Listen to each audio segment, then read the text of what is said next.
Let me give you a guided tour. Let us learn some more.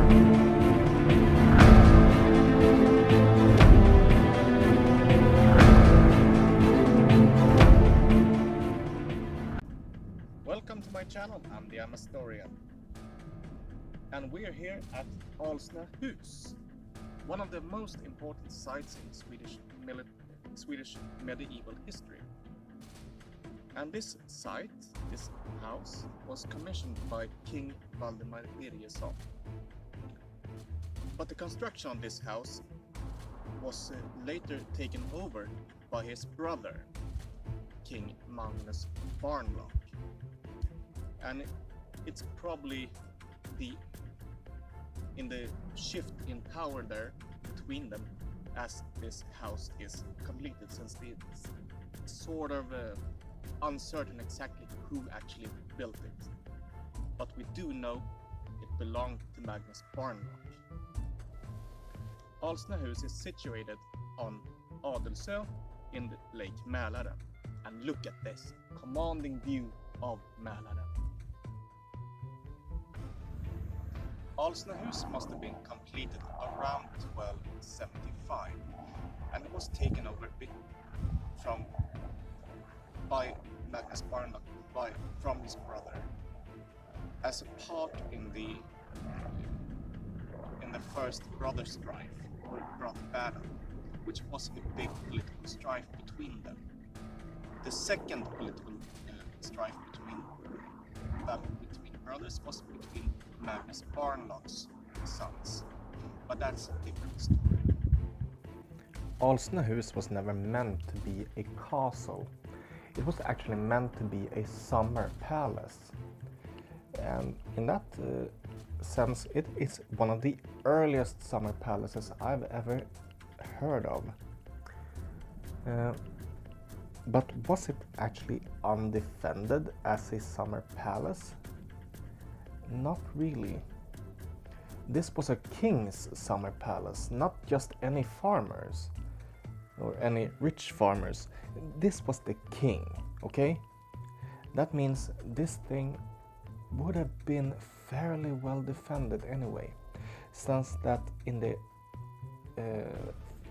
14th century this house was burned down, but excavations have shown that it was riddled with crossbow arrows, indicating that it was a fierce battle beforehand. But would this have been so defenseless you could just burn it down just however you wanted? No. This would have been quite a nightmare to get to anyway. First of all, the walls are of sturdy stone, but that's not the first obstacle. The first obstacle is that this castle or house is situated on a peninsula, and it is probably fortified by a palisade and sharpened stakes and moats. Still, it's not considered a castle. Why? Because the main building is not built as a castle, it's built as a palace. The main keep, so to speak, is not a castle structure. It's not meant to be fortified. It's meant to be comfortable and luxurious. Not a defendable situation, not a defendable house. So let's have a look at the hill that Alsnu hus is situated on, and how it looks like when I try to run up it. And here I'm running up from over this, up for this hill, and it doesn't look that bad now, does it? Or is it? Again in slow motion.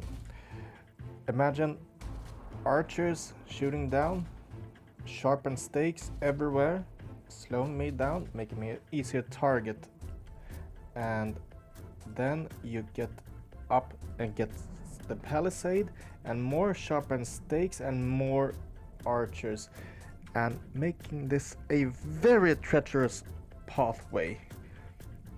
And so is this a light run up?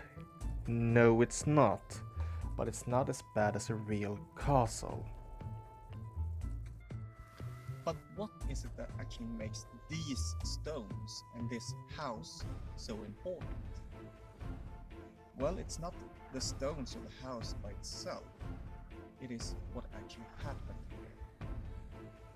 So what was it that actually happened here? Well, something happened here that helped define Sweden during the Middle Ages.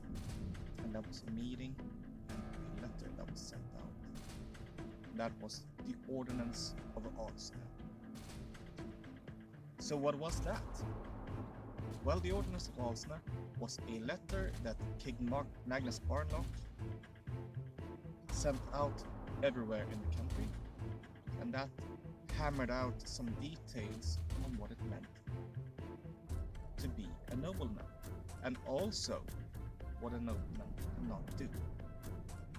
That ordinance, in the end, actually helped give Magnus Barnlock his surname, or sort of surname, Barnlock. There have been some problems dating the Ordinance of Alsnu. Due to that the original document has been lost in time. So the oldest copy of this is in the Westgott Law, and that's a free translation from Swedish, okay? So that translation is not the best, but it's the best I can do. But that law is from 1325, way before this document is supposed to be written. Alsnu Ordinance by itself dates itself to 1285, but that is not possible, since two of the people on the meeting witnessing the document died years before that. So either they had some really stiff guys at that meeting, or the dating is off. So what is the real date? The latest year this document can have been written is 1281, since that's when people start dying in this meeting. But the earliest year it can have been written is 1279, since that is the first time King Magnus Barnlock is titled King of all Swedes and Goths. And that is also a free translation of the ancient Swedish in the document. I cannot translate it any better than that. Sorry for that. In the Middle Ages, they used a Latin phrase to pinpoint a date in the documents. How they did it? They did it by actually saying how many days it was prior or before or after a specific saint's date. That's how we nowadays can pinpoint an exact date to a document. So that means the real date of this document should be the 27th of September 1280. And this actually has a lot of weight, since there is a original letter, the original document, handwritten from 1280, the 26th of September, dating and fixing Magnus Barnlock at Alsnu at that time, one day before, at the same place. That is a lot of weight. Probably when the Ordinance of Alsnu was copied, the scribe made a bad mistake, document that the scribe accidentally added 5 years to date. This theory was put forward by Hans Jägersten, 1949. Historical critics to this document has stated that this document actually did not actually create a new class of citizens, meaning the nobles, but that this document only actually cemented already privileges that was in place decades before.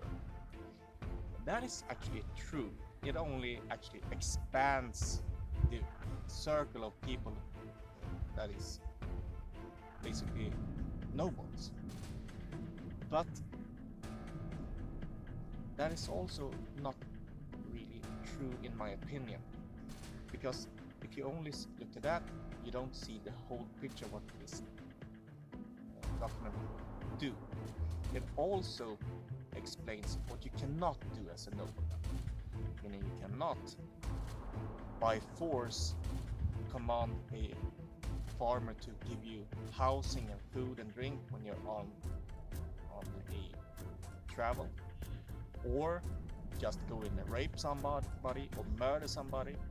Prior to this date, it was basically just go ahead and do it. If you were powerful enough or wealthy enough, it was a toss-up if you could get away with it or not.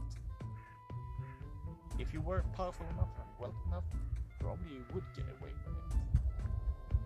But after this date, after the Ordinance of Alsnu, no more. You're gonna be processed as a criminal. These stones connect us to a path in a very clear way. And that is why this is a World Heritage Site. Thanks so much for watching. Like and subscribe.